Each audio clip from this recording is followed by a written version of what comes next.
मरकुस अध्याय 1 वचन 21 से हम आपके लिए पढ़ेंगे। वहां ध्यान पूर्वक देखिए। 21 आयत से हम आपके लिए पढ़ेंगे और आप उसे नोट करते चलिए। और लिखा है कि वे कफरनहूम में आए और तुरंत सब्त के दिन सभा के घर में जाकर प्रभु सुसमाचार सुनाने लगे, वहां उपदेश देने लगे। और जब वो उपदेश दे रहे थे, लिखा क्या है, लोग उसके उपदेश से चकित हुए। जब प्रभु उपदेश दे रहा था तो वो उसके उपदेश से लोग चकित हो गए। क्यों चकित हो गए? क्योंकि उन्हें वे शास्त्रियों की नाई उपदेश नहीं देता था। शास्त्रियों की नाई नहीं मतलब कि आपको खुश करके आपको बेवकूफ बनाएं। शास्त्रियों की नाई नहीं, परंतु अधिकारी की नाई उपदेश देता था। उसके शब्दों में अधिकार था, उसके बातों में एक सुगंध थी, परमेश्वर के आत्मा की बातें मिली हुई थी। अधिकार के नाई उपदेश देता था। फिर क्या हुआ? जब ऐसा वो कर रहा था तो उसी समय, जरा ध्यान से सुनना है, जब वो उपदेश दे रहा है और जब मैं आपको उपदेश दे रहा हूं तो इसी समय मतलब जब यीशु उपदेश दे रहा था, उसी समय उनकी सभा में, उस सभा के घर में, जब वो घर में प्रभु सुसमाचार को बता रहे थे, तब वहां पर एक मनुष्य था जिसमें एक अशुद्ध आत्मा थी। और फिर 24 में पढ़ेंगे, उसने चिल्लाकर कहा। क्यों चिल्लाई? अभी आपको मालूम हो रहा होगा। उसने चिल्लाकर कहा। उसे प्रभु ये नहीं कह रहे हे दुष्ट आत्मा निकल जा, परंतु जब वो उपदेश दे रहे थे उसी समय वो चिल्लाती है और कहती है, यीशु नासरी, हमें तुझसे क्या काम? क्या तू हमें नाश करने आया है? मैं तुझे जानता हूं कि तू कौन है। तू परमेश्वर का पवित्र जन है। ये घटना होने लगी। बाद में देखिए 25 में क्या लिखा है, और लिखा है कि यीशु ने उसे डांट कर कहा, चुप रह और उस मनुष्य में से निकल जा। फिर 26 आयत में पढ़ेंगे, तब अशुद्ध आत्मा उस व्यक्ति को मरोड़ती है और बड़े शब्द से चिल्ला करके, जैसे आप चर्च में देखा करते हैं, और वो चिल्ला करके उसमें से वो निकल गई। हालेलुया। आगे पढ़िए, निकल गई। और इस पर सब लोग आश्चर्य करने लगे और आपस में विवाद करने लगे कि यह क्या बात है, यह तो कोई नया उपदेश है, और वह अधिकार के साथ अशुद्ध आत्माओं को आज्ञा देता है और वो उसकी आज्ञा मानती है।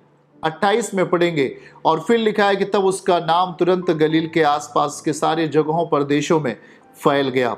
हालेलुया। तो आप इस बात को समझ पा रहे हैं कि नहीं? यहां देखिएगा तो यीशु मसीह एक घर में उपदेश दे रहे थे, परमेश्वर गुड न्यूज़ दे रहे थे, वचन का प्रचार कर रहे थे, परमेश्वर के राज्य का प्रचार कर रहे थे। उसमें सही इच्छा थी, सही मानसिकता थी, पवित्रताई थी, निश्चित समय था, परमेश्वर के आत्मा के साथ मिले हुए थे।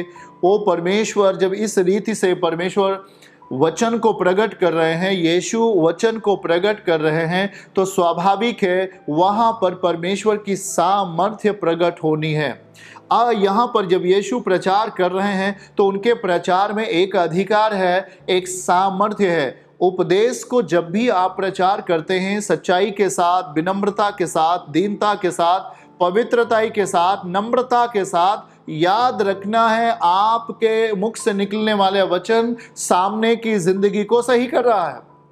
लेकिन जब आप छल के साथ, दुष्भावना के साथ, दुष्विचार के साथ, व्यभिचार के साथ, या भी कुटिलता के साथ, घमंड के साथ, अभिमान के साथ जब इसको निकालेंगे, सामने कुछ नहीं होगा, सामने कुछ भी फल नहीं आएगा, सामने कुछ भी फल उत्पन्न नहीं होगा।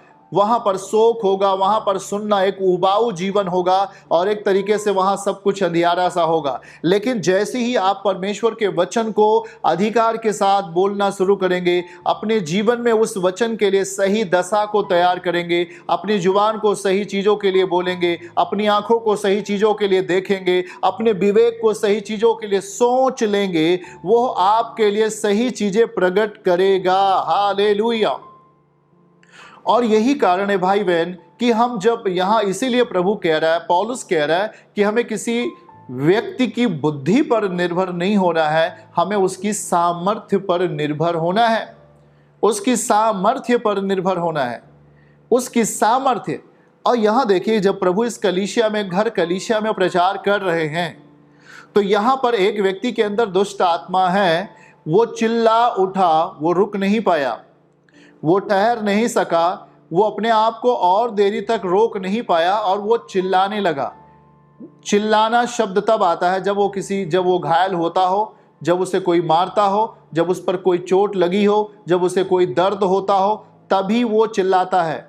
दुष्ट आत्मा चिल्लाने लगा तेजी के साथ और कह रहा है, हे परम प्रधान परमेश्वर के पुत्र, क्या तू हमें नाश करने आया है? वो कहने लगा, हमें तुझसे क्या काम? नाश करने आया तू हमें? मैं तुझे जानता हूं, तू परमेश्वर का पवित्र जन है। दुष्ट आत्माओं को मालूम होता है, जरा ध्यान से सुनिएगा, थोड़ा से हटते हैं, हम आपको ये बात समझा रहे हैं। दुष्ट आत्माओं को ये बात पता होती है कि ये व्यक्ति किसकी महिमा कर रहा है। दुष्ट आत्माओं को ये बात पता चल जाती है कि ये सच्चे परमेश्वर की, सच्चे खुदा को धन्यवाद देते। और इसीलिए अक्सर आप देखते हैं कि जब चर्च में प्रेयर चलती हैं, प्रार्थनाएं चलती हैं, तो जब वचन प्रीच होता है तो शैतानिक शक्तियां चिल्लाने लगती हैं, दुष्ट आत्माएं रोने लगती हैं। और हम देखते हैं कि कुछ ही देर के बाद उनकी जिंदगी में परमेश्वर का जब वचन जा रहा होता है तो वो अपनी सच्चाई को प्रकट करता है, अपनी सामर्थ्य को प्रकट करता है और वो चंगे हो जाते हैं। क्यों ऐसा हो जाए? ये चीज़ें क्यों ऐसा प्रकट होती हैं? इसीलिए जब आप परमेश्वर के साथ संगति करते हैं, संडे हो, बृहस्पतिवार हो, रविवार हो, मंगलवार हो, जब आप परमेश्वर के साथ समय व्यतीत करते हैं, तब आपके लाइफ के लिए परमेश्वर क्या चीजें प्रकट करता है। जहां भी आप कमजोर होते हैं, जहां भी आप लाचार होते हैं, टूटे हुए मन के होते हैं, वहां हम जब प्रार्थनाओं को लेके आते हैं, वचन को लेके आते हैं, परमेश्वर की आराधना को लेके आते हैं, उसके गीत को लेके आते हैं, उसकी महिमा गाना शुरू करते हैं, वहां पर उसकी सामर्थ्य प्रकट हो जाती है। और इसीलिए आज ये बात को आपको सीखना है। प्रभु ने नहीं कहा, हे दुष्टात्मा, किसी के अंदर दुष्टात्मा है तो निकल जा, ऐसा प्रभु ने कुछ भी नहीं कहा। परंतु प्रभु वहां पर केवल प्रचार कर रहे थे। किस बात का प्रचार कर रहे थे? वचन का प्रचार कर रहे थे। उस घर कलीसिया में वचन का प्रचार कर रहे थे और वहां पर लोग बैठे हुए थे सप्ताह के दिन आराधनालय में। यहाँ पर जब हम मरकुस 2 में पढ़ें तो वो एक घर में प्रचार कर रहा है, और यहाँ हम जब पढ़ रहे हैं तो वो एक आराधनालय में प्रचार कर रहा है। और प्रचार करते समय ही दुष्ट आत्मा चिल्लाने लगा। क्यों? यह है वचन की सामर्थ, यह है परमेश्वर के वचन की सामर्थ। और इसीलिए कहा जाता है कि हम अपने जीवन में अपने आप को आत्मिक संतुलन में जीवन जीने का अभ्यास करें। आत्मिक संतुलन में, आत्मिक एक हमारी जिंदगी में संतुलन होना चाहिए। अगर हम कुछ भी गड़बड़ियां होती हैं, अगर हम अपने आप को, अपनी जुबान को गलत कामों के लिए देते हैं, यदि हम अपनी आंखों को गलत चीज़ों के लिए देते हैं, या हम अपने दिनचर्या को गलत कामों में समय व्यतीत करते हैं, तो वो पवित्र परमेश्वर की उपस्थिति हमारे जीवन के लिए नहीं हो पाती है। और शायद हम चर्चाते हैं, प्रार्थना करते हैं, फिर भी हम उस काम को, उसके बल को नहीं देख पाते हैं, क्योंकि हमने उस वचन को जो वो हमारे मुंह में है, हमारी आत्मा में, हमारे विवेक में है, उसे सही चीज़ों के लिए उपयोग में नहीं किया। उसे सही चीज़ों के लिए हम अपने काम में नहीं ला रहे, उसे सही चीज़ों के लिए सिद्ध नहीं कर रहे हैं। बाइबल कहता है कि हमें सिद्ध बनना है, हमें आगे बढ़ना है। यहाँ पर प्रभु जब प्रचार कर रहे हैं तो दुष्ट आत्मा चिल्लाती है और लोग कह रहे हैं कि यह तो कोई नया उपदेश है। 21-27 आयत में बोल रहे हैं, यह तो कोई नया उपदेश है। लोग आपस में विवाद करने लगे, वो आश्चर्य करते हुए आपस में विवाद करने लगे कि यह क्या बात है, यह तो कोई नया उपदेश है। और वो अधिकार के साथ अशुद्ध आत्माओं को आज्ञा देता है, उसकी आज्ञा मानती हैं, दुष्ट आत्माएं निकल जाती हैं।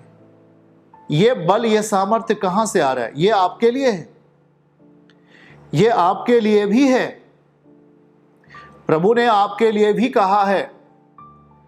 जाइएगा, अगर वहां पर हम एक वचन पढ़ेंगे, मत्ती 10 वचन 8 को देखिएगा जल्दी से। मत्ती 10 में जाइए और 8 पद को देखिए।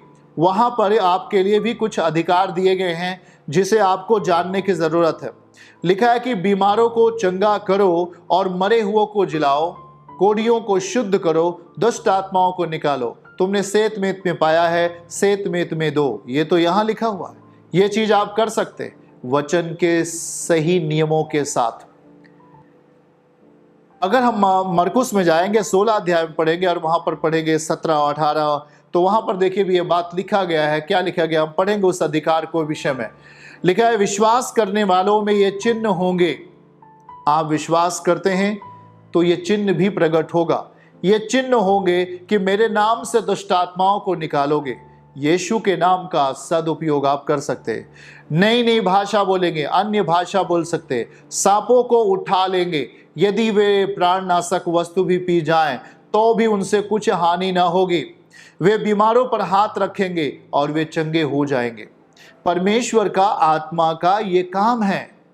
और जहां पर वचन सही रूप में नियमानुसार जो इस वचन को अपनी जिंदगी में फॉलो करता है, उस पर चलता है, उसकी अगुवाई में जीता है, ये वचन की सामर्थ्य आपके परिवारों में प्रकट होगी। आमीन। ये आपके लिए प्रकट होगी, आपके घरानों के लिए प्रकट होगी।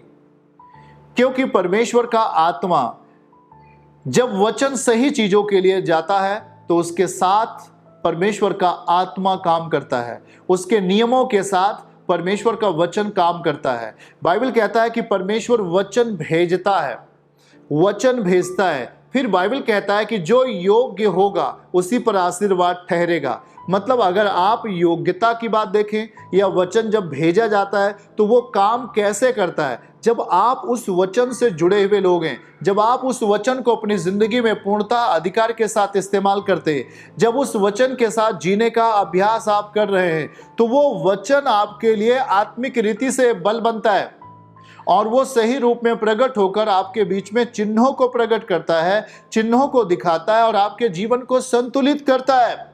चर्च की सभी प्रार्थनाओं को और परमेश्वर के दास के द्वारा टीचिंग सुनने के लिए और अपडेट्स को जानने के लिए हमारे इस चैनल को सब्सक्राइब करें और साथ में बेल आइकन को जरूर दबाएं ताकि जब भी लाइव प्रार्थना हो तो सबसे पहले आप देख सकें।